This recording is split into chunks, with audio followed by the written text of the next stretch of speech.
daí eu não consigo Sim. Não, comunicar. é É. só o mudo e sem vibrar, assim, porque às vezes fica o No modo mudo e avião não fica, corta. É silenciar, né?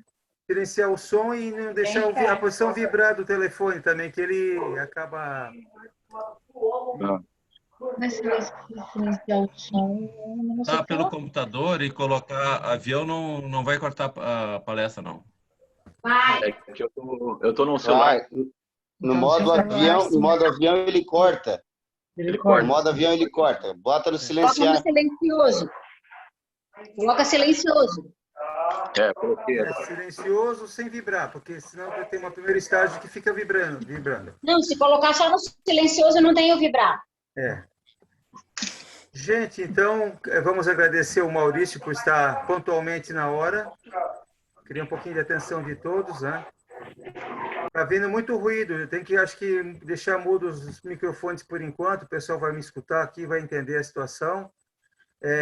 O Maurício se colocou à disposição, ele entrou em contato com a equipe, de fazer uma palestra assim, de forma participativa, para já, se as pessoas tiverem dúvidas, então, organizadamente, todos vão ficar com seu microfone inicialmente no mudo, mas na medida em que queiram fazer alguma pergunta, aí vocês, de repente, se vários abrirem no mesmo tempo, vai ser complicado, mas que possam eventualmente estar fazendo já as suas perguntas e fica assim muito mais participativo, não fica um monólogo, né? Pelo que eu entendi, né? O Maurício depois pode confirmar, né?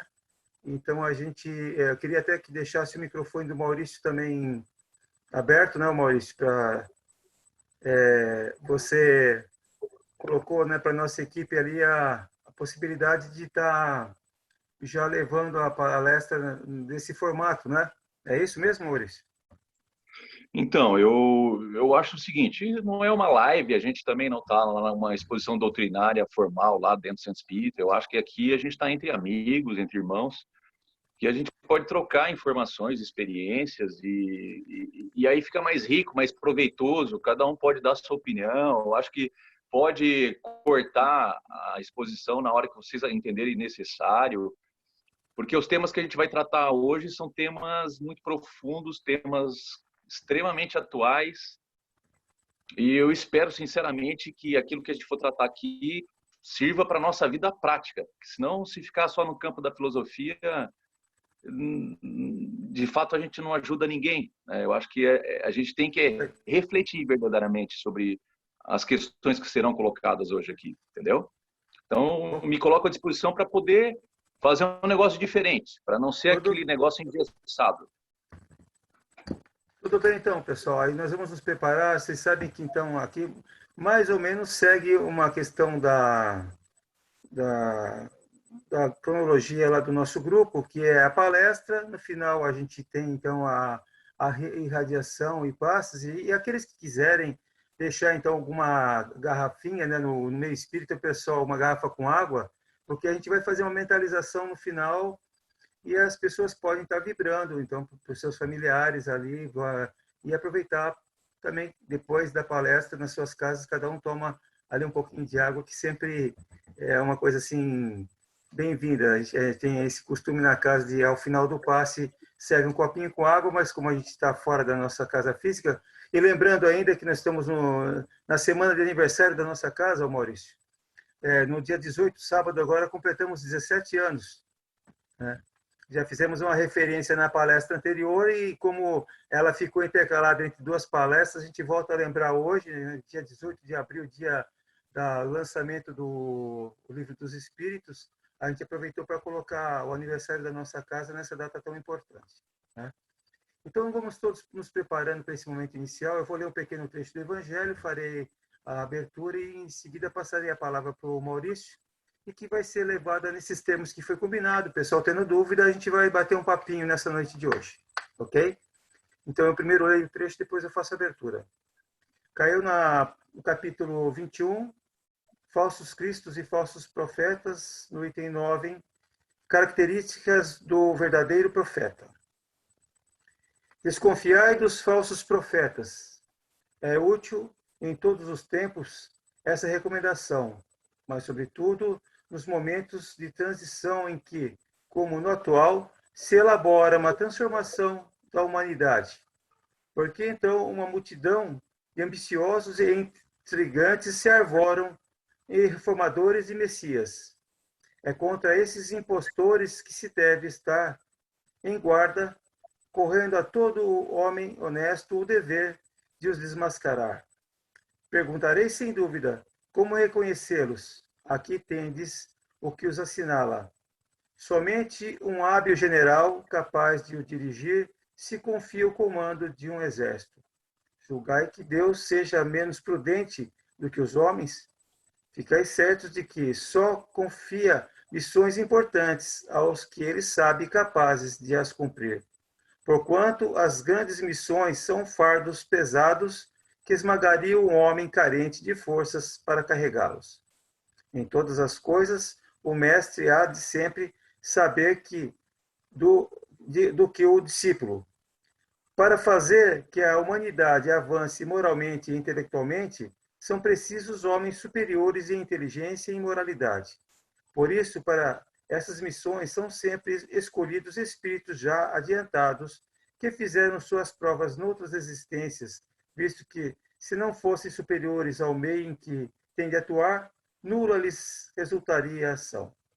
Isto posto, a vez de concluir que o verdadeiro missionário de Deus tem de justificar pela sua superioridade, pelas suas virtudes, pela grandeza, pelo resultado e pela influência moralizadora de suas obras, a missão de que se diz portador. Tirai também esta outra consequência.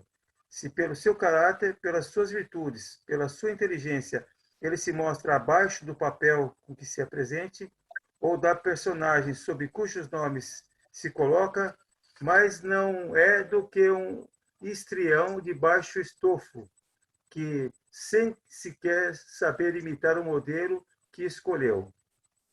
Outra consideração. Os verdadeiros missionários de Deus ignoram-se a si mesmos, em sua maior parte. Desempenham a missão a que foram chamados pela força do gênio que possuem, fecundado pelo poder oculto que os inspira e dirige a seu meu grado, mas sem desígnio premeditado. Numa palavra, os verdadeiros profetas se revelam por seus atos, são adivinhados, ao passo que os falsos profetas se dão eles próprios como enviados de Deus. O primeiro é humilde e modesto, o segundo orgulhoso, parece sempre temeroso de que não lhe deem crédito. A passagem é longa, mas nós vamos então já encerrar por aqui. Essa passagem é de Erasto, Paris, 1862. Que assim seja. Então, nesse momento, vamos elevar os nossos pensamentos a Deus, a Jesus, nosso mestre amado e irmão maior, aos mentores do nosso grupo espírita Ninho de Amor e de Luz, que estão tendo um pouquinho mais de trabalho nesse momento, porque nós estamos dispersos por várias residências, vários lares, vários municípios, né? Mas certamente eles estão cuidando de nós, estão vibrando por nós e derramando seus bálsamos revigorantes a todos. Então, nós agradecemos essa oportunidade e mesmo tendo esse isolamento social, nós podemos estar nos vendo uns aos outros e procurando nos abastecer desses ensinamentos que essa doutrina tanto nos ampara e que tanto ela nos inspira. E assim agradecemos e vamos dar por início o nosso encontro da noite de hoje, contando com o Maurício Colli, com o seu tema Providência Divina. É isso? A gente vai abordar algumas questões que passam pela providência divina. Tá? Isso, então, deixo a palavra contigo agora, fique à vontade, e aos nossos irmãos que estão presentes, na medida do possível, vão te questionando e, eventualmente, eu também. Fique à vontade, o grupo é todo seu. Obrigado, querido. Boa noite a todos. É uma satisfação estar aqui com vocês nesse momento. E agradecer à espiritualidade maior, a Ismael, aos mentores que dirigem o Centro Espírita, de poder contribuir, obviamente, de a gente poder trocar e dividir, obviamente, os nossos conhecimentos, né? Que acho que é isso que importa na vida, é a gente aprender a dividir. Eu fiquei pensando sobre o tema da noite de hoje e fiz profundas reflexões sobre as questões da atualidade, que a gente vem passando nesse momento extremamente árduo ao coração humano. Desde 1857, isso em todas as tradições religiosas do planeta, em todas as eras da humanidade, o homem sempre voltou seus olhos para a estrela e sempre se perguntou se ele estava aqui sozinho, qual seria o objetivo da sua vida, e essas questões sempre foram aprofundando cada vez mais. E todos nós sabemos que grande parte das religiões do planeta trabalham sobre temas que falam sobre os grandes ciclos de evolução e aprimoramento da humanidade. Até mesmo na Bíblia, a gente pode observar lá esse momento muito presente no Apocalipse. E desde 1857, Allan Kardec vem trabalhando fortemente sobre a questão do momento em que cada um de nós viveria, no momento em que a transição planetária aconteceria, ou se daria um start nesse ciclo evolutivo da humanidade. É como se fosse um pulo em termos de moralidade, um pulo em termos de intelectualidade, mas sobremaneira aqui nesse ponto específico, um pulo no campo da moralidade humana. Emmanuel trabalhou em várias obras, em mais de 107 mensagens tratando sobre esse tema específico, e tantos outros espíritos que vêm trabalhando de modo cotidiano, de modo reiterado nas suas vidas, para preparar esse momento para que todos nós tivéssemos calma, tranquilidade e pudéssemos passar pelo momento de transição, esse momento em que se inicia a transição já há um longo período, mas esse momento que fica muito evidente para cada um de nós. Eu, depois de muitos anos de estudo, especialmente questionando acerca dos aspectos da psicologia que a própria Joana de Ângeles vem trazendo através das psicografias de Divaldo Pereira Franco, comecei a compreender hoje que todo o trabalho que ela construiu durante, sei lá, mais de 60 anos de atividade do Divaldo, mais de 60 anos de parceria entre essas duas almas, ela tratando sobre aspectos psicológicos, porque, de fato, em algum momento, como o momento que a gente vive hoje, esses aspectos da psicologia, da psique humana se fariam muito necessários, muito presentes na nossa vida. Porque quando a gente vai em um dos temas de Obras Póstumas, que está lá sobre a regeneração, sobre o porvir da humanidade, sobre esse momento que a gente passaria, há um trabalho muito interessante de Allan Kardec, porque ele vai abordar que esse momento da transição planetária ele não seria marcado por uma questão geológica grave, uma questão climática grave, não seria marcado pela vinda de nenhum cometa, nenhuma destruição do planeta, como todos nós sempre imaginamos como o final dos tempos. Como a gente faz uma leitura do Apocalipse, porém, a leitura do Apocalipse é um trabalho extremamente simbólico do mundo judeu. E a gente começa a observar que não é bem assim, são finais de ciclos, são momentos em que a humanidade ela finaliza um processo evolutivo. E Allan Kardec, em Obras Póstumas, vai dizer que o que marcaria o início da trajetória desse mundo de regeneração, dessa passagem do mundo de provas e expiações aonde nós nos encontramos, para a passagem para o mundo que é o mundo de regeneração, que ainda não é o mundo perfeito, que ainda não é o mundo celeste. O mal, sim, ainda é presente no mundo de regeneração, mas não tão presente como é presente no mundo de provas e expiações. O que marcaria seriam dois acontecimentos muito marcantes na sociedade e no mundo. É isso que me chamou muita atenção. O primeiro fenômeno que aconteceria com bastante profundidade na civilização humana seria os processos da loucura e o segundo, os processos de suicídio. E isso a gente começa a observar que quando o processo de suicídio de modo mundial começa a acontecer, significa que há um adoecimento do tecido social. E esse tecido social ele é tão intrincado, tão cheio de feixes, tão complexo, que ele impacta sobre a criatura. E se a gente for olhar os dados estatísticos da Organização Mundial de Saúde, a gente vai perceber que a cada 45 segundos, uma pessoa se mata no nosso país. A cada 40 segundos, diz a OMS, uma pessoa se suicida no mundo.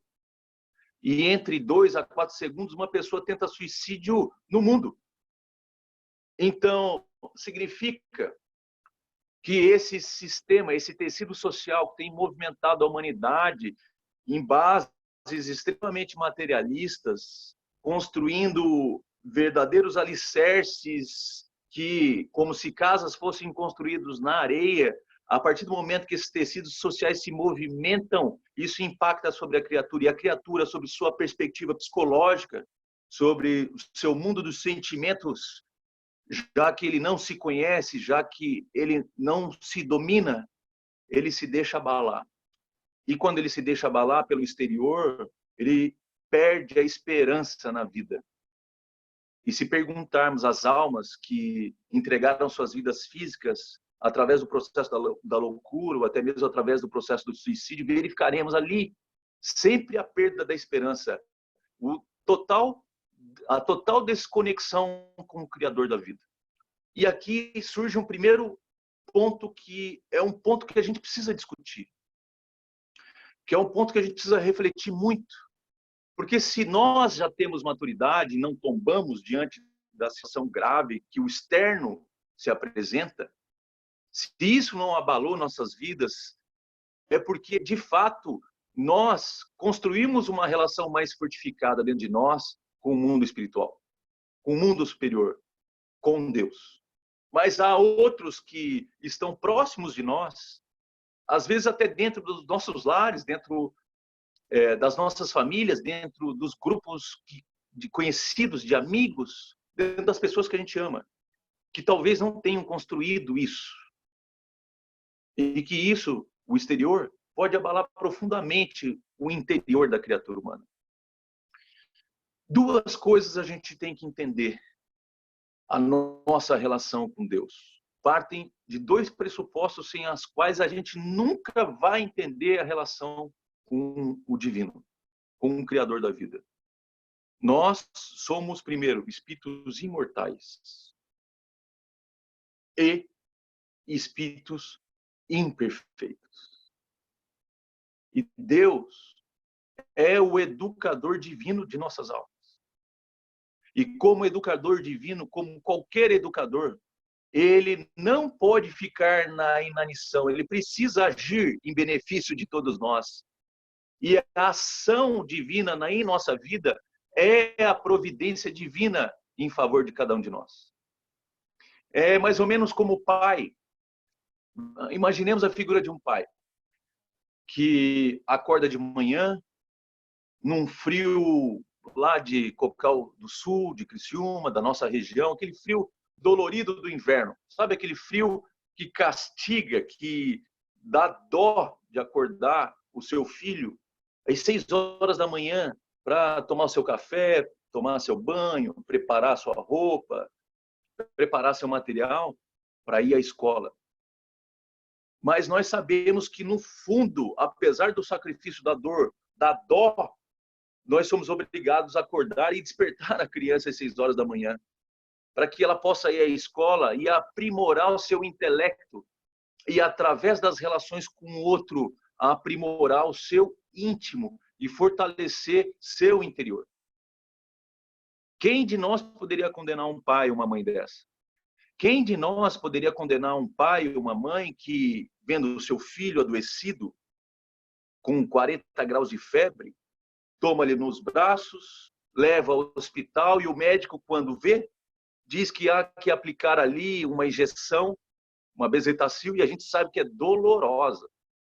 Bezetacil é uma injeção que eu tenho certeza que muitos adultos, se ouvirem a palavra bezetacil, certamente sairão correndo, não terão coragem de tomar a injeção. Mas mesmo assim, nós, os pais, pegamos os filhos e deixamos que se aplique o remédio salutar que combaterá a febre e, por via de consequência, trará a saúde à criança. Quem de nós poderia condenar um pai desse? Então, Deus age em nossa vida à semelhança de um pai na terra, que, sabendo da necessidade do seu aprimoramento, intelecto e moral, sabendo da sua necessidade de aprimoramento intelecto e moral, manda a escola da terra para aprimorar na relação com o outro. É na relação com o outro que aprimoramos nosso íntimo e aprimoramos o nosso intelecto. Quem poderia condenar um pai desse que, vendo-nos as dificuldades internas do coração, não nos encaminha ao hospital do planeta com o objetivo de ver experiências salutares, impactantes e necessárias para que isso impacte sobre a nossa vida, para que compreendamos que o orgulho, o egoísmo, a vaidade tola que causou dano sobre toda a nossa vida, que causou dano sobre todos aqueles que nos cercaram em algum momento da nossa existência, do passado e, de repente, até nessa própria vida. Se formos sinceros, verificaremos que, muitas vezes, as dificuldades da vida têm um papel fundamental de curar as nossas mazelas íntimas. Então, há e vige sobre nossas vidas um princípio, o princípio do progresso, da evolução. E esse princípio do progresso, da evolução, esse progresso e evolução, muitas vezes se dá pelos processos, obviamente, que acabei de informar a todos, que é o processo da escola, que é o processo do hospital, que é o processo do medicamento, muitas vezes forte, com o objetivo de impactar as nossas vidas. Eu tive analisando uma mensagem do Divaldo, e essa mensagem muito curiosa, que acabei colhendo aqui, ela é uma mensagem que foi publicada em 10 de novembro de 2019, ou seja, no final do ano passado. E essa mensagem, no final do ano passado, que foi um congresso que aconteceu do Conselho Federativo Nacional, lá na Federação Espírita em Brasília, ele recebeu a mensagem, durante esses trabalhos, de Bezerra de Menezes.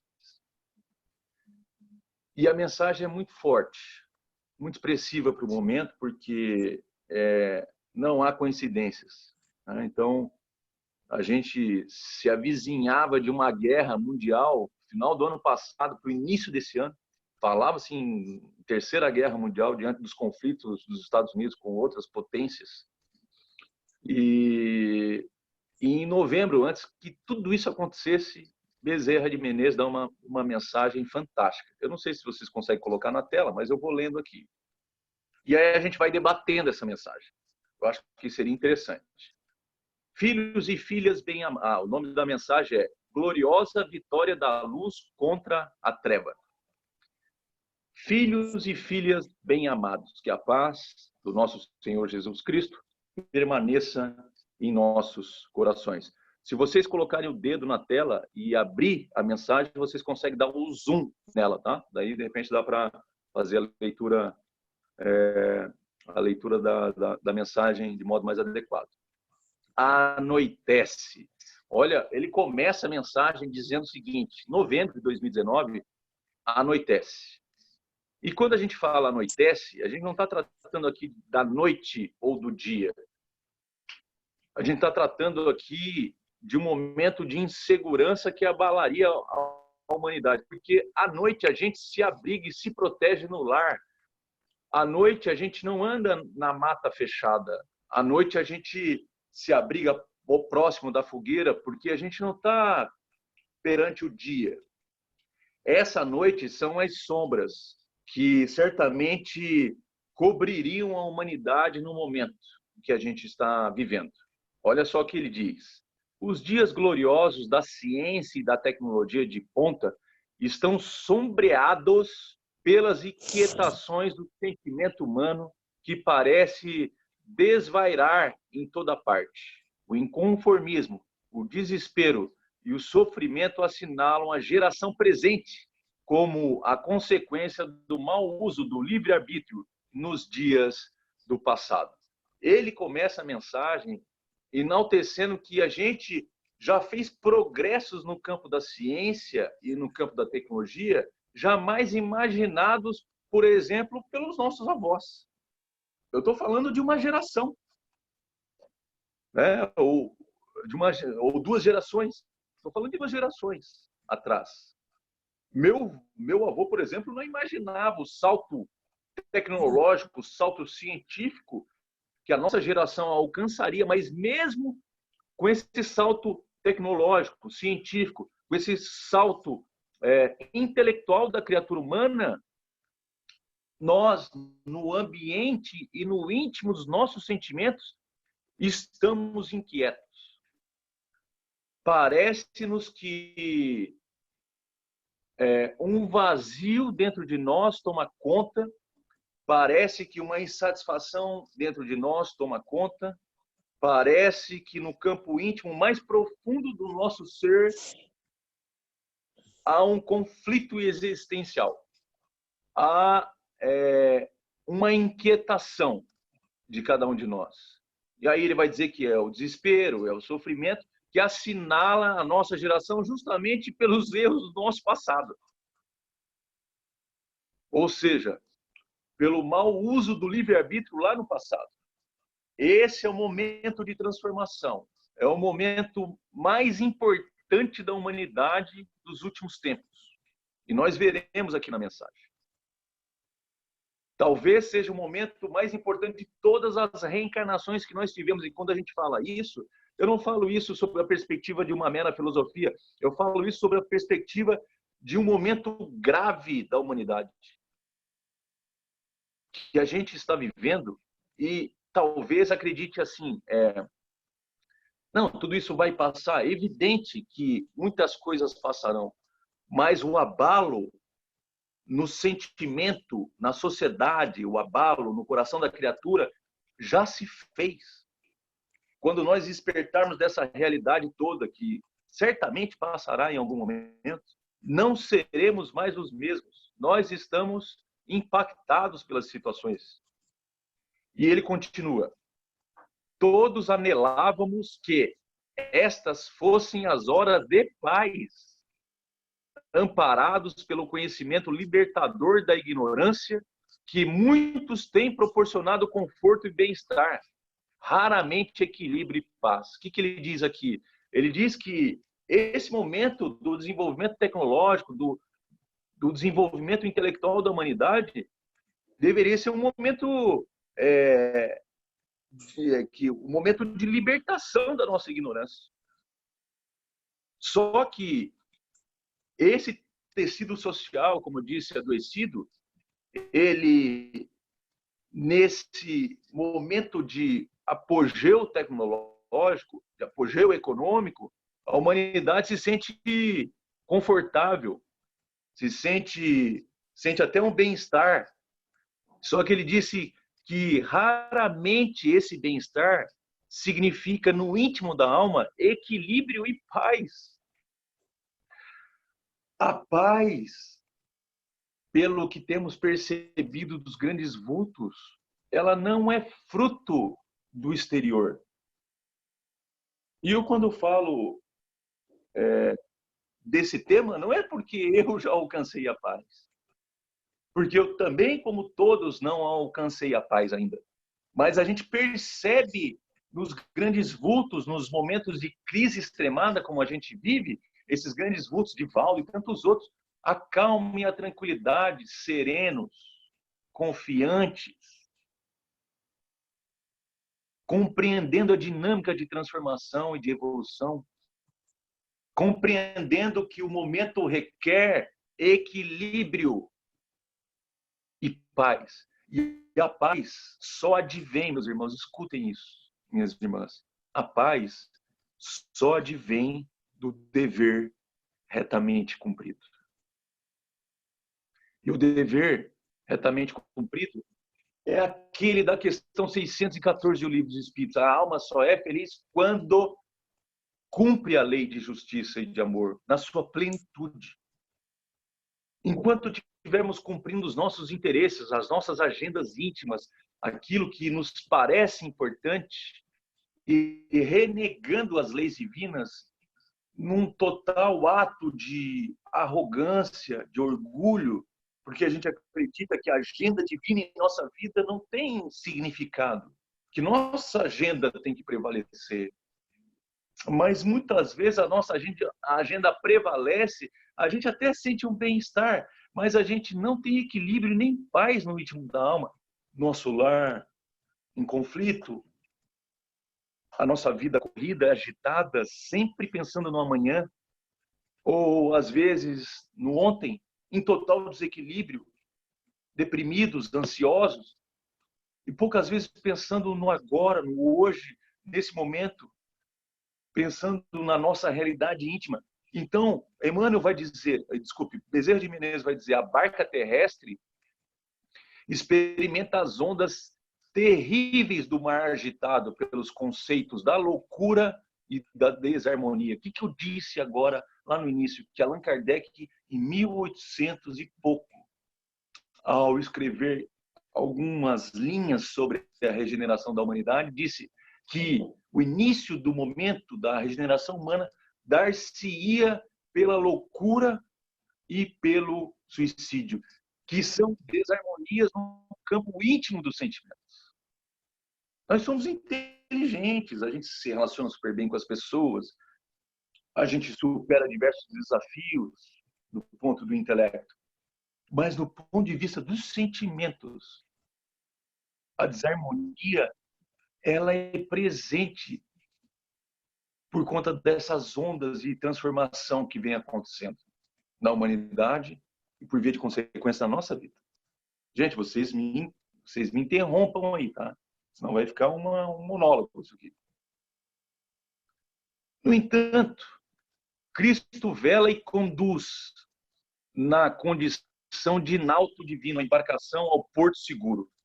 Provavelmente, algumas dores se farão volumosas e terrificantes. Sucede, porém, que as almas rebeldes somente aquecem diante de sofrimentos que as sustentem para as diretrizes da fraternidade e do amor. Olha o que Bezerra está declarando. Ele está dizendo o seguinte, gente, calma, não se preocupa, porque na condução dos trabalhos, que vocês acham que o Cristo, por relaxamento, mal se encontra presente no mundo. Há uma mensagem em uma das obras de Fonte Viva, de Emmanuel, que ele vai dizer que na verdade, o joio e o trigo se encontram juntos, e o joio e o trigo são plantas que, num primeiro olhar, são idênticos, parecidos. Para quem não tem experiência, seria muito difícil de identificar o que é o joio e o que é o trigo. Mas Emmanuel diz que o joio cresce junto com o trigo, não por relaxamento divino, mas por permissão. Porque ele sabe que no mundo em que nós nos encontramos não é um mundo de afinidade, que a lei de afinidade ela se processa, é evidente, mas nós estamos jungidos, unidos uns aos outros, muitas vezes por desafinidade, por desamor, por ódios do passado. Então, nos algemamos nessa vida e nos processos naturais de transformação dos seres, desses processos de relacionamento profundo entre nós, nós começamos a identificar que não é só nós que existimos, o outro também existe. Mas até que isso se entenda, até que isso se verifique dentro da alma da criatura humana, ela certamente passará por volumoso sofrimento. E esse volumoso sofrimento vai se impactar sobre todo o planeta. Não é mais um ponto localizado. Não é só na casa do outro, é na tua, na minha e na casa de todas as pessoas do planeta. É isso que choca mais, porque Bezerra de Menezes nos informa que para algumas almas, e nós nos incluímos entre elas, as almas rebeldes. O que é uma alma rebelde? Aquele que não se adequa, aquele que seu coração não está adequado aos sentimentos mais profundos do Evangelho. dos sentimentos mais profundos da lei divina, porque é a única, como diz o livro dos Espíritos, capaz de fazer o homem feliz. Então, essas almas rebeldes, essas almas orgulhosas, egoístas, vaidosas, que acham que é a sua lei que tem que imperar, elas só aquecem, ou seja, elas só aceitam as diretrizes da fraternidade e do amor depois de passarem pelo sacrifício da dor.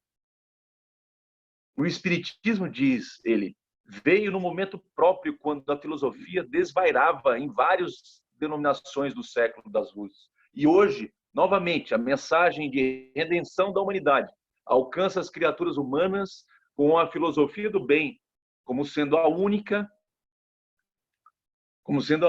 que é capaz de proporcionar plenitude e esperança quase não mais aguardadas pelo mundo, pelas pessoas. E quando ele diz é a única, eu enalteço aqui a questão de número 625 do Livro dos Espíritos, porque no Livro dos Espíritos ele vai dizer que o cristianismo, ele não é que ele seja a única mensagem, mas ele é a mais pura expressão da verdade do Senhor. É assim que está escrito lá. É a mais pura, é a mais clara mensagem de Deus para a nossa vida. Então ele continua: não desanimeis, não permitais que o mau humor e as injunções penosas que vos rodeiam os passos e tentam penetrar no vosso lar, logrem o êxito que a invigilância não raro faculta.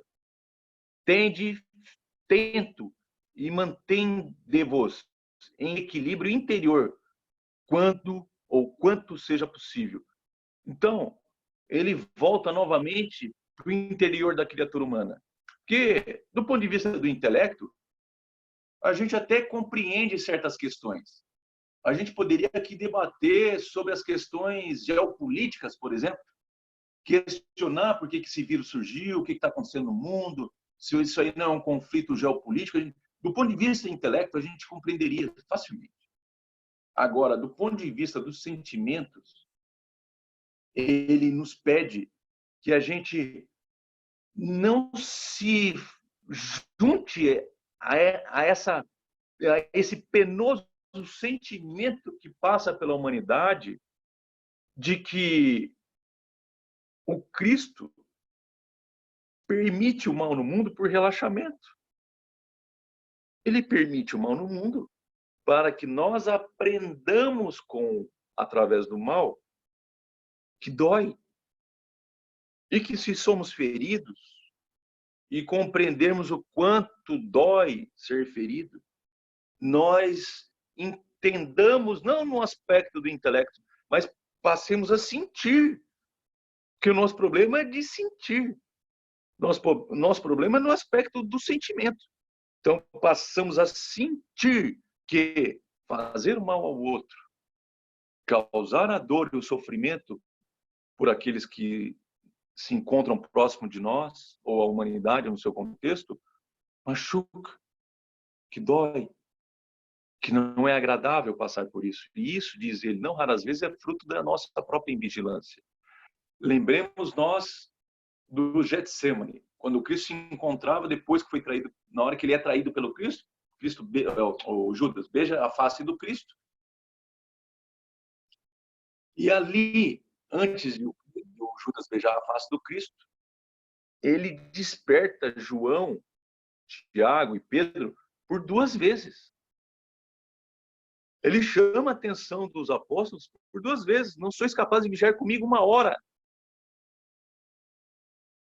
Então, quando ele chama a atenção da vigilância, ele chama a atenção da vigilância não para a vida dos outros, não para as ocorrências do mundo, mas para o mundo interno de cada um de nós, que é onde, de fato, se processam as grandes revoluções.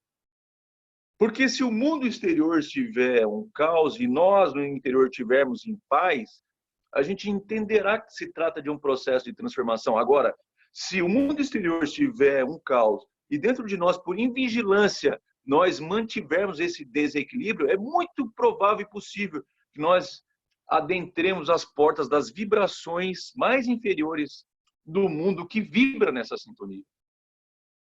É questão de sintonia. Ele diz, este é o grande momento em que as escrituras... Isso aqui é muito forte, olha só. Esse é o grande momento em que as escrituras, desde há muito, pronunciam como da mudança que se vem operando e atingindo a culminância nesse momento. Então, o que diz as escrituras de transformação? Eu acabei de falar. A parte do Apocalipse, que na verdade a parte do Apocalipse diz respeito às transformações sociais que se operariam na face do planeta.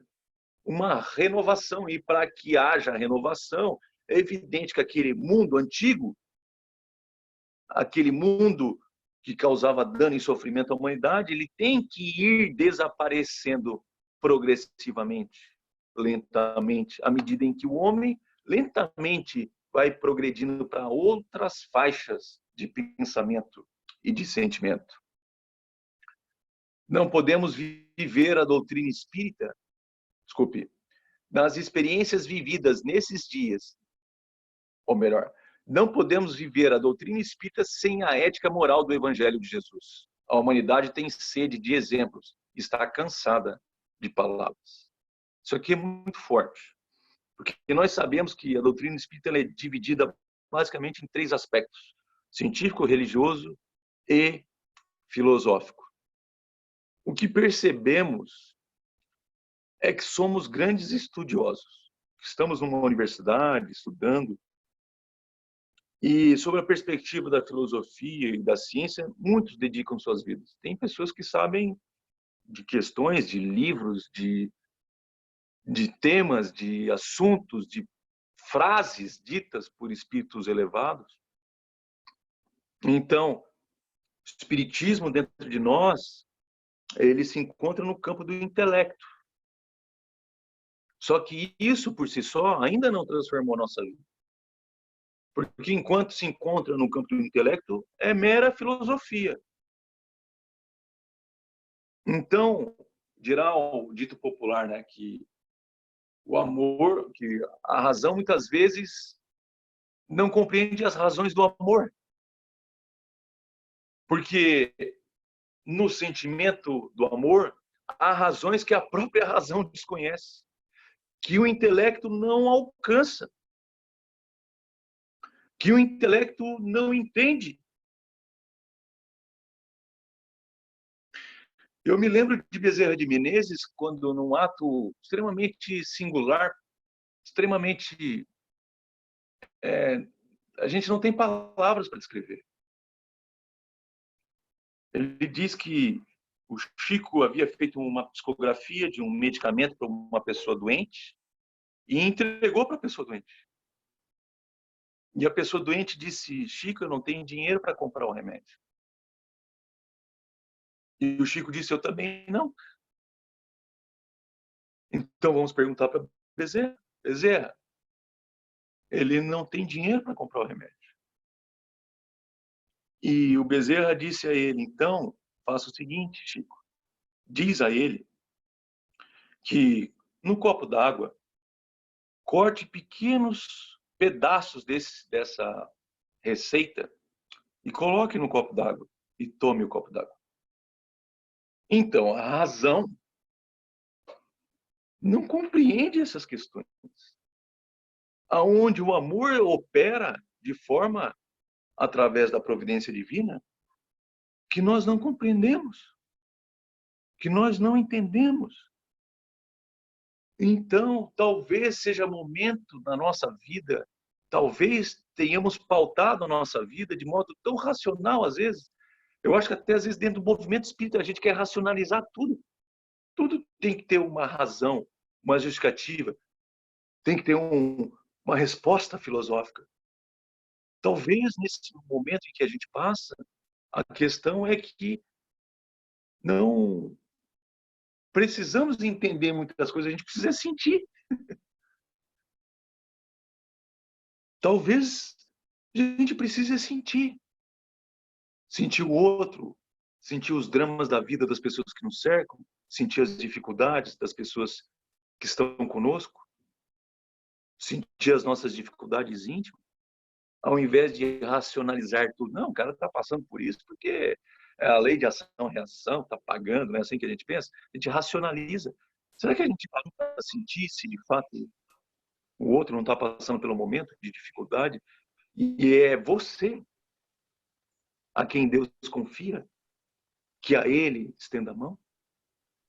Porque Deus, sob a perspectiva da providência divina, age assim na nossa vida. Ele age através do outro, sem que o outro saiba, como providência divina na nossa vida, em nosso benefício. Assim como nós agimos na vida do outro, muitas vezes, sem que nós saibamos, através da providência divina. Porque a gente sentiu a necessidade de agir em benefício do outro. Então, Exatamente. ele vai dizer... Pode Exatamente, falar, porque às vezes a gente se sente sensibilizado de ajudar uma pessoa e não a outra, né? Se sente mais à vontade para ajudar uma certa pessoa, se sente mais sensibilizada naquele momento daquela pessoa do que na de outra pessoa. Então, justamente, a gente pode ser, entre aspas, o anjo daquela pessoa, de estar ali justamente para resolver aquele assunto com aquela pessoa, né? aquele drama, né? Porque para aquela pessoa, às vezes, o drama, assim como para nós, que a gente já deve ter passado vários dramas na vida, que o fato é o seguinte, eu não sei pelos dramas que vocês passam. Vocês também não sabem os dramas que talvez eu tenha passado, mas o fato é que todos nós já passamos dramas. E aqueles que não passaram, passarão em algum momento da sua existência. Sim. Então, Bezerra de Menezes, ele nos alerta acerca da necessidade de colocar a doutrina espírita não mais em palavras, mas em ações. Por isso que ele vai falar aqui, ó, sois cartas vivas do Evangelho e perseverai no objetivo sagrado de confortar os que choram, não apenas consolá-los, senão parte do caminho pelos quais encontrarão a felicidade anelada. Não basta mais só consolar, não é só bater nas costas, né, meu irmão, eu te entendo. Não é só dar mais um ombro, amigo, chora aqui. O Cristo, porque nós estamos num momento de sofrimento coletivo e a gente precisa entender essa dinâmica. Com todo o respeito, o entendimento de cada um, e aqui não quero fazer alarde, mas nós vivemos um momento gravíssimo da humanidade. Que talvez a dor ela se amplie sobre outras perspectivas. Então, o que o Cristo espera de cada um de nós é que nós sejamos carta viva na vida dessas pessoas que cruzarem o nosso caminho, porque cruzaram o nosso caminho é porque a providência divina colocou no nosso caminho, de alguma maneira. Então ele dirá, são graves os testemunhos que todos nós, espíritos encarnados, desencarnados e encarnados, em perfeita comunhão, ou seja, a situação é grave para todos. A gravidade do momento é no mundo espiritual e é no mundo físico. Há uma guerra no mundo espiritual, para aqueles que não saibam. E há, obviamente, uma dificuldade visível no mundo físico. Seja no aspecto político, econômico, social, em vários aspectos. O tecido social adoecido, porque nós calcamos ele na areia. Construímos a felicidade sobre a perspectiva de um materialismo. Que a gente começa a compreender que comprar um carro zero e guardar na garagem, agora não tem mais sentido para nós, porque a gente está dentro de casa. Que não é isso que satisfaz a nossa vida no nosso interior, que satisfaz a nossa vida no nosso interior, é a ação no bem. Por isso, Allan Kardec vai dizer na Revista Espírita, que a caridade é a chave do Espiritismo. Por isso ele vai dizer no Evangelho segundo o Espiritismo, fora da caridade não há salvação. Não é que não há salvação no sentido assim, eu vou ser condenado, não é isso. É que a pessoa não encontra felicidade interior, paz e espírito, alegria verdadeira dentro de si. Então, os espíritos encarnados em perfeita comunhão, deveremos oferecer quais lograram os mártires do primeiro ou das primeiras horas da fé cristã. Nesse passo que já vai adiantado, as perseguições vinham de fora para dentro.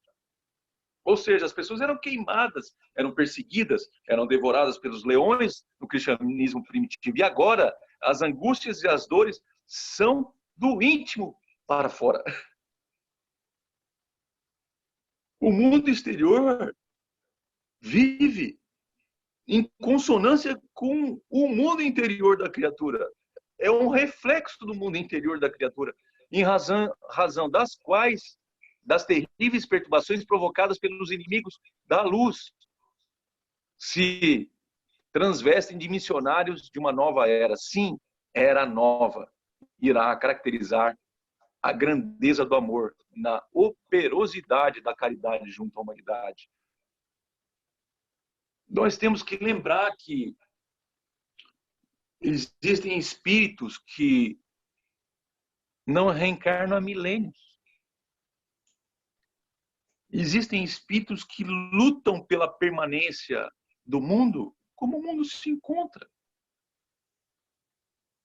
Vibram, pulsam no ódio, no rancor, na mágoa, no orgulho profundo, na ânsia pelo poder constante e deflagram suas guerras.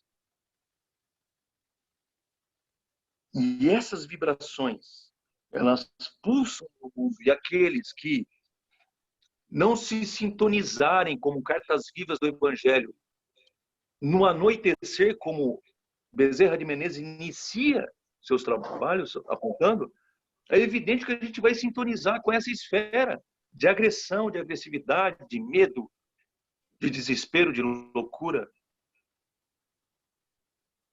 Então nós somos chamados, não porque somos os melhores ou melhores que alguém, não. Nós somos chamados porque nós temos um compromisso a cumprir. E não é nós, quando eu falo o expositor, o doutrinador, o trabalhador, não. Nós que já bebemos na luz do Evangelho, que já aceitamos os valores do Evangelho dentro de nós. O Brasil prossegue convidado a desempenhar a missão que foi confiada a Ismael, que é o protetor espiritual do Brasil.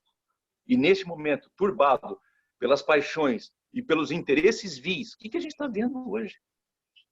Uma guerra pelo poder. Nem vou entrar em questão de política, porque não cabe aqui. Mas é uma guerra deflagrada pelo poder. Por interesses vis. Que não interessa quem está certo ou quem está errado. O que interessa é que nós não podemos nos afinizar a esse tipo de sentimento. Da agressão, do revide, da ira, da guerra. O Brasil foi convidado por Ismael e pelo Cristo a desempenhar um papel importantíssimo nessa era de renovação, ser o coração do mundo, a pátria do Evangelho. E neste momento, turbado pelas paixões e pelos vícios, pelos interesses vícios, gente, se eu passar do horário, vocês me avisam que eu não estou sem relógio aqui, tá? Se quiserem terminar também, vocês me avisam, porque por mim eu vou tocando. Tornando-se indispensável a serenidade da fé para que sejam enfrentados os terríveis vírus da crueldade, do materialismo e da indiferença pelo amor às forças vivas da natureza, culminando na criatura humana. É uma guerra de ideias. Não estou falando de uma guerra de armas. Eu estou falando uma guerra no campo vibratório, de sentimentos de crueldade, do materialismo, da indiferença, com o amor. Mas não se esqueçam, o amor governa o mundo. E o amor é irresistível. Ninguém resiste ao amor. Ninguém resiste a uma alma que ama profundamente. O exemplo de Jesus, o Cordeiro de Deus, imolado numa cruz de vergonha, que ele transformou em asas para a sublimação de todos os espíritos. O que ele está dizendo? Que a gente tem que buscar no exemplo do Cristo. Que ele passou por momentos de dificuldade no planeta para poder implantar a sua mensagem transformadora de uma cultura de uma esfera superior. E foi imolado. Vocês acham que nós, que somos os seres os trabalhadores da última hora, aqueles que receberão o mesmo salário dos trabalhadores da primeira hora, estamos imunes aos momentos de sacrifício e dor, de testemunho que a gente vai ter que passar? A gente vai ter que dar nossa contribuição. É uma coisa para se refletir. Não tergiverseis. O que é não tergiverseis? Não duvidais. Nem permitai-vos enfraquecer na luta. É o fogo que purifica os metais, que dá resistência à argila e que modifica as paisagens. É a dor mensageira de Deus, oferece àqueles aos quais ama, de tal forma que, assinalados pelo ferrete do sofrimento, não tem outra alternativa senão a marcha na direção do Calvário sublimador, ou seja, de progresso. Podereis parecer que se trata de uma proposta masoquista em que a dor é preferencial. Não é isso. Não se trata dessa questão patológica. A Terra ainda é planeta de provas e expiações e todos nela nos encontramos à busca do depuramento da inferioridade que teima em permanecer como herança perigosa das fases que já deveriam estar ultrapassadas e não foi conseguida essa vitória. Já era para a gente ter melhorado, é isso que ele está dizendo. Quantas oportunidades nos foram oferecidas na caminhada, quantas reencarnações, quantos contatos com a mensagem do Cristo, com a moral, com o amor, mas a gente se manteve ainda resistentes. E isso, gente, a gente está falando de 7 bilhões de espíritos hoje reencarnados no planeta. Vamos pegar os 7 bilhões. Quantos ainda resistem? Agora imagine 20 bilhões de espíritos ligados ao planeta, porque há seres desencarnados. Quantos resistem à mensagem de transformação da sua própria vida? Mas, logo depois da noite tenebrosa, suavemente a madrugada iriza com as estrelas da alegria em um amanhecer de bênçãos e conforto para a vida gloriosa da imortalidade.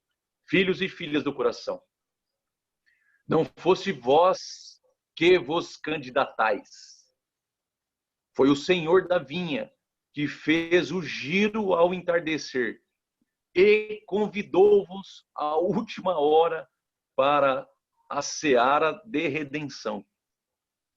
Alegrai-vos, pois, o vosso será o mesmo salário dos heróis da hora primeira. Exultai, porque já vos encontrais ao lado do divino, ou do dono da vinha, que logo mais estará convocando-vos para a prestação de contas e ireis apresentar o glorioso resultado da vitória da luz contra a treva. Lembra parábola da vinha, também conhecido como parábola do justo, ou parábola do justo? Então, o Criador da vida apraz a ele, mesmo nesses momentos últimos, quando eu falo momentos últimos, não é porque vai se destruir tudo. Não, os momentos últimos de um momento da evolução da humanidade, a gente foi convocado por ele ao trabalho. Ah, mas eu não faço nada. Não, você foi convocado, é por isso que você ouve a mensagem. A mensagem é de convocação. Quando Sócrates esteve na Terra, ele não veio trazer nenhuma mensagem renovadora, ele veio relembrar a humanidade acerca do seu dever. Quando Cristo veio à Terra, ele veio falar do amor, evidente, mas ele veio relembrar a humanidade acerca da necessidade de cumprimento do seu dever da lei divina. Então, as mensagens que são nos trazidas é para relembrar nosso compromisso com Cristo. E quando eu falo, não é sair lá fora para mudar o mundo, não, é para mudar o interior. É isso que o Cristo espera de cada um de nós. É a mudança íntima. E na hora da necessidade, quando tu vê as criaturas tombando do teu lado, não é só oferecer o ombro, é levantá-las. Porque elas estarão desesperançadas na loucura e talvez desesperançadas pensando até em tirar a própria vida. Estais sobre o cuidado especial, não só de Ismael, mas de toda a equipe que zela pelo planeta nesse momento decisivo, um dos mais graves da história da Terra. O grande salto para a era da felicidade. Em nome dos espíritos e espíritas que estão convosco, inaugurando o período da compreensão das diferenças, da compaixão pelos adversários, do entendimento dos opositores, com a disposição de abraçá-los a todos para apresentá-los ao Mestre, condutor do rebanho no qual vos encontrais, rejubilemo-nos e exaltemos aquele que permanece o caminho na busca da verdade e da vida, que é Jesus. Então, essa mensagem da noite de hoje é uma mensagem de muita reflexão, que eu venho aqui trazer essa convocação de Bezerra para nos lembrar do nosso dever, que a providência divina já se fez na nossa vida. Nossa vida hoje começa a se desenhar uma relação mais próxima com Cristo e com aqueles que dirigem as estruturas da fraternidade do amor no nosso mundo. Mas é preciso que entendamos o nosso compromisso e venhamos a agir na felicidade das pessoas que nos cercam. Porque eu vos garanto que a violência, o desespero vai graçar no nosso mundo por algum período. A gente vai ver momentos de extrema dificuldade interna da criatura humana. Porque nós estamos num momento de mudança. E a mudança gera revolta. Porque aqueles que se encontram nas situações de aparente tranquilidade querem que o mundo permaneça assim. Mas nós que já fomos tocados pelo Espírito Superior, que fomos tocados pela luz do Evangelho, que fomos tocados por Deus, nós queremos que outras pessoas também venham conosco sentir e viver essa felicidade que já nos parece mais real do que a felicidade que o mundo vem oferecendo.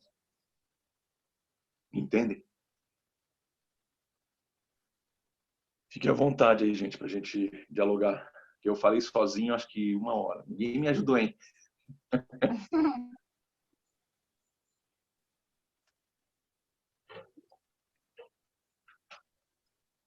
Rony.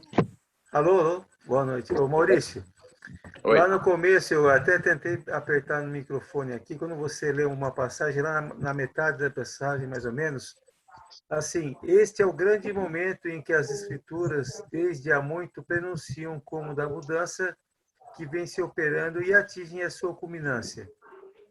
Eu lembrei lá do começo da tua palestra, que tu falou que, mais ou menos, usando nessas palavras, esses termos, que vai ser o antes dessa reviravolta do coronavírus e o depois, né? Que a vida não vai ser mais a mesma. Eu queria que tu, de repente, amarrasse o teu início lá com essa passagem que chegou à culminância, realmente, desse processo de transformação, né?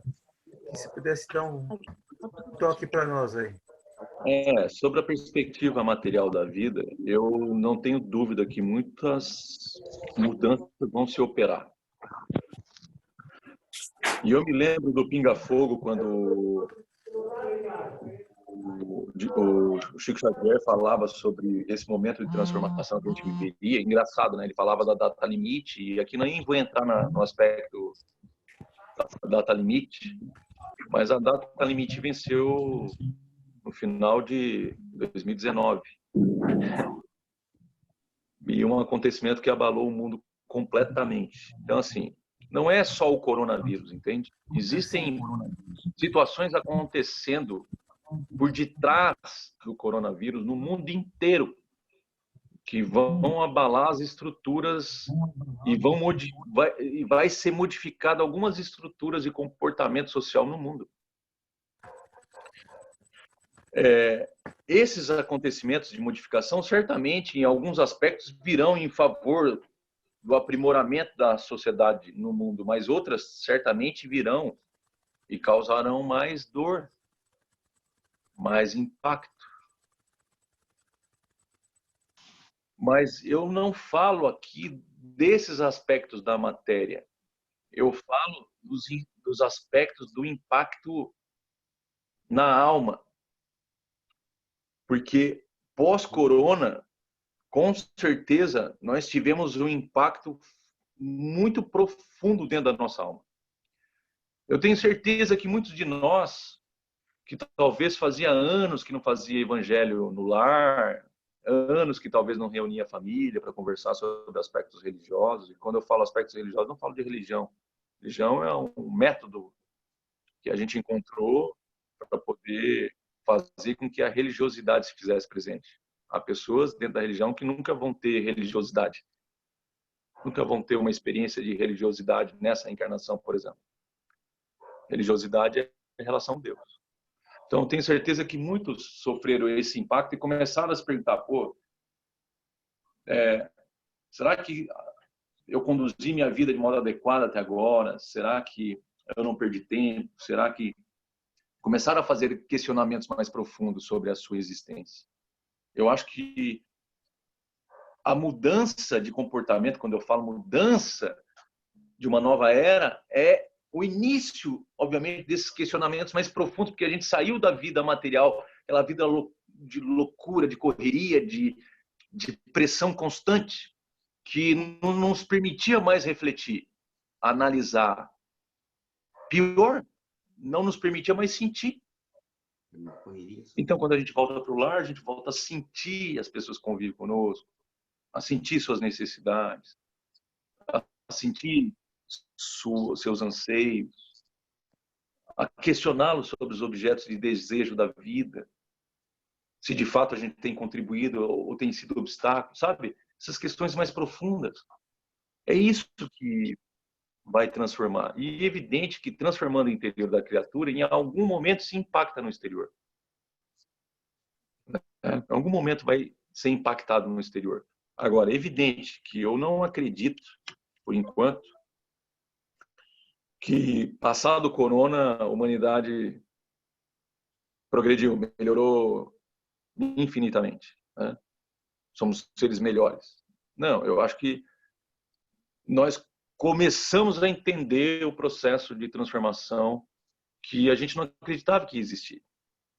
A gente achava que era coisa de livro, coisa de Bíblia, coisa de outras religiões, que era coisa dos espíritos superiores. A gente não imaginava que um processo pudesse impactar. Mas houveram, em vários momentos da história humana, processos semelhantes. Sim, por exemplo, na Europa, por exemplo, na China. Agora, no mundo inteiro, ao mesmo tempo. O pessoal pensou que ia ser em 2000, depois pensou que ia ser em 2012. Agora não vai acontecer mais, né? Porque passou datas assim históricas, né? Que fala de 2000 não passará, depois a dos astecas foi 2012 e agora realmente ela veio, né? Então a gente a culminância realmente é de reflexão, é de mexer com todos nós. O planeta teve um tempo para respirar também nesses dias aí de clausuramento, né, de se fechar nos lares, mas foi um tempo de reflexão para todos nós. A natureza também agradeceu bastante, menos consumo de petróleo, de tantas outras energias aí também. Parece que os rios e os mares puderam também respirar um pouco. As estradas aí, houve menos acidentes e tal, então acho que isso tudo faz parte da vida, né, para o pessoal aprender um pouco. O pessoal não se manifestou, mas acredito que teu recado realmente veio de encontro. Essa passagem parece que ela passou um pouquinho batida, mas retornando a ela, dá para ver que ela mesmo, ela meio que projetou o dezembro, janeiro, fevereiro, está implícito nela, né? Ela até falou a palavra vírus, cruel, falou, citou um vírusinho ali, tinha ali a palavra vírus, né?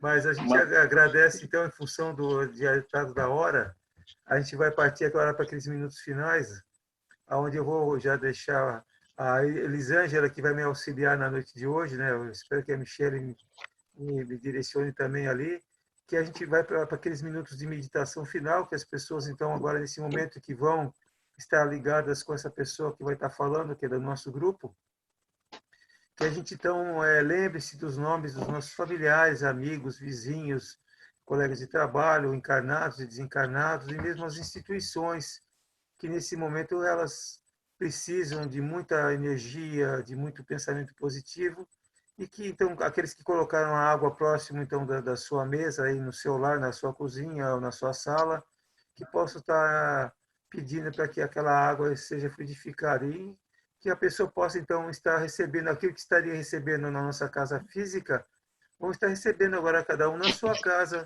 né, esse pensamento, essa energia, né? Então, eu não sei quem é que ficou de fazer o encerramento agora, se é Elisângela ou se alguém está se posicionando ali, é a Andréia, então? Quem que vai fazer? Elisângela ou Eu, Andréia? Elisângela. Elisângela. Então, a Elisângela terminar, o Maurício, a gente costuma, então, encerrar. Eu, desde já, agradeço a tua participação. Esperamos contar contigo numa outra oportunidade. Talvez isso aqui ainda vá longe e, quem sabe, numa outra conversa, a gente já vem mais preparado para estar... A gente divulga com mais antecedência o tema e a gente consegue fazer um bate-papo legal aí para poder estar realmente mais pessoas colaborando. Agradecemos muito, então, a tua participação e esteja em nossos corações sempre. Obrigado. Viu? Fique à Obrigado, vontade, querido. todos. Valeu. Então, com um sentimento de gratidão ao nosso palestrante da noite de hoje, pelas palavras proferidas, pedimos que possamos elevar os nossos pensamentos a Deus, a Jesus, aos espíritos benfeitores que sempre nos acompanham, nos assistem, para que nos auxiliem, pedindo a eles que transformem esse momento de orações em bênçãos, em energias benfazejas, que possamos tirar dos nossos corações todo sentimento ruim, contrário ao amor. Que possamos deixar o amor, o perdão, a bondade, a compaixão, adentrarem os nossos corações e fazer morada em nós. Que a paciência, a resignação nos fortaleça para podermos enfrentar este momento que se encontra necessário para o nosso crescimento moral. Pedimos também que esses benfeitores espirituais auxiliem a todos os nossos familiares, aos nossos vizinhos, aos nossos amigos, aos nossos companheiros de trabalho, aos necessitados, às pessoas que se encontram no asilo, nos manicômios, nos presídios, nos hospitais. Pedimos também que a espiritualidade auxilie os nossos governantes, que eles possam ter discernimento e que possam fazer o melhor para o nosso estado, o nosso país, o nosso planeta. nós te rogamos, Pai de infinita bondade e justiça, o auxílio de Jesus, através de Bezerra de Menezes e sua legiões de companheiros. Que eles nos assistam, Senhor, consolando os aflitos, curando os que se tornam merecedores, confortando os que tiverem suas provas e expiações a passar, esclarecendo os que desejam conhecer e assistindo a todos que apelam ao teu infinito amor. Jesus, estende tuas mãos dadivosas em socorro daqueles que te reconhecem, o dispenseiro fiel e prudente. Faze o divino modelo, a fim de que a bondade se expanda, a esperança aumente, o amor triunfe sobre todas as coisas. Bezerra de Menezes, apóstolo do bem e da paz, amigo dos enfermos e dos humildes, movimenta tuas falanges amigas em socorro daqueles que sofrem, sejam os males físicos ou espirituais. Bons espíritos, dignos obreiros do Senhor, derramai as curas sobre a humanidade sofredora, a fim de que as criaturas se tornem amigas da paz, do conhecimento, da harmonia e do perdão, semeando pelo mundo os divinos exemplos de Jesus Cristo. Que a paz do Divino Mestre Jesus nos acompanhe por toda esta semana. Que assim seja. Que assim seja.